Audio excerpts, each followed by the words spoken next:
Hello, my journey readers, and welcome to today's Oil for the Journey Oil Change. This Oil for the Journey Oil Change is based on Luke chapters 4 through 6, and there are two key things I would like to point out to you. Really just speaking about the temptation that Jesus incurred, and the other thing is we all know Jesus did miracles, but some of his challenges in doing so.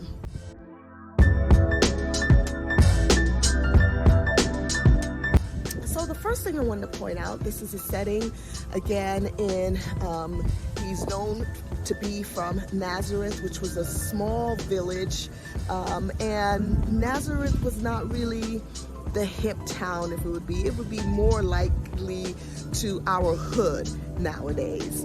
And considering that Galilee was a bustling city, and then greater beyond that was Judea, which is where Galilee sat, or was in the midst of, Nazareth, who heard from people from there, and what good would they be to anybody? That was kind of the mindset.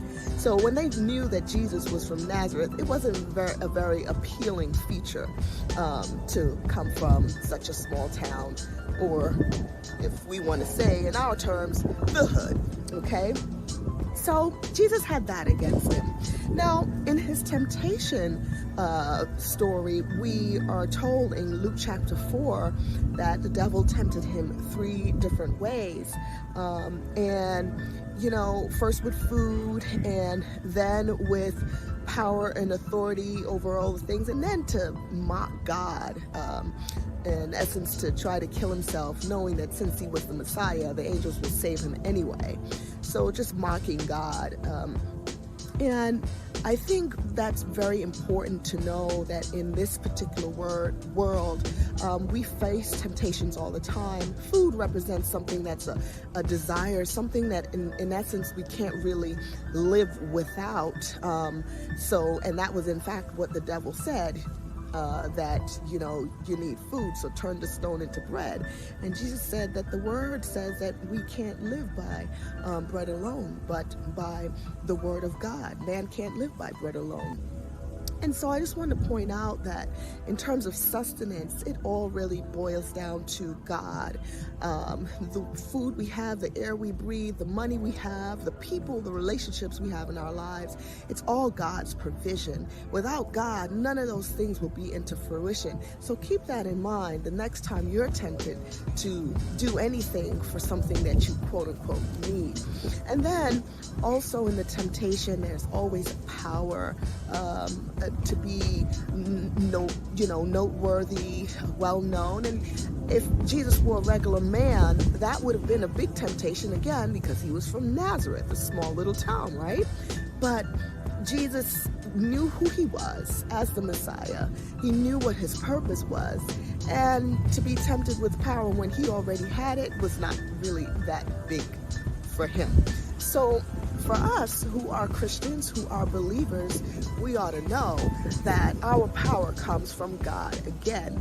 And whatever the enemy puts in front of us to try to get us to think that notoriety, fame, success, the amount of likes you get on a YouTube channel or Facebook post, or maybe even the amount of subscribers or followers you have on your own podcast or things going on, that's not really the power or notoriety that matters. What matters is knowing Jesus, and he gives you the power to do any and everything that he has purposed and gifted you already to do.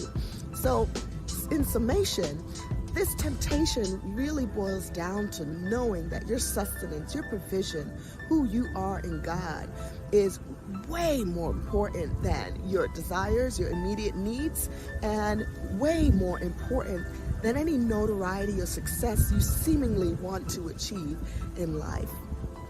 So the second thing I want to bring out, and it kind of summarizes Jesus' experience actually through Luke 4 and through 6 with the Pharisees. This is kind of tumultuous because remember, Jesus was the Messiah. He was raised as a Jew. and he spoke a lot in the synagogues. He taught a lot in the synagogues. He went into the synagogue in Luke chapter 5 and read from the scroll Isaiah, I believe it's Isaiah 61, but don't quote me on that. So he knew what he was doing and in reading the word, and it was just common practice for anyone that was a Yahweh follower, a Jew. What makes it very interesting is he knew the word. The Pharisees knew the word, Mosaic law, and Jesus took it a whole nother step forward, and he got flack for that from the Pharisees because he did good things on the Sabbath. He forgave sins. He healed the sick. He casted out demons.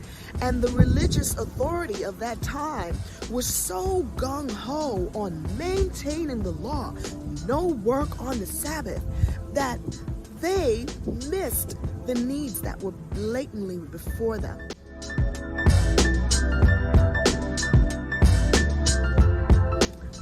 May this speak to, I hope, all of you Christians out there who are witnessing people around you that have some very dire needs that need addressing. But for the sake of being a good Christian and following the law, legalistic and doing quote unquote all the right things, going to church every Sunday, Bible study, prayer, fasting, you miss the opportunities that God places before you to be Jesus's hands and feet to the lost, to the needy.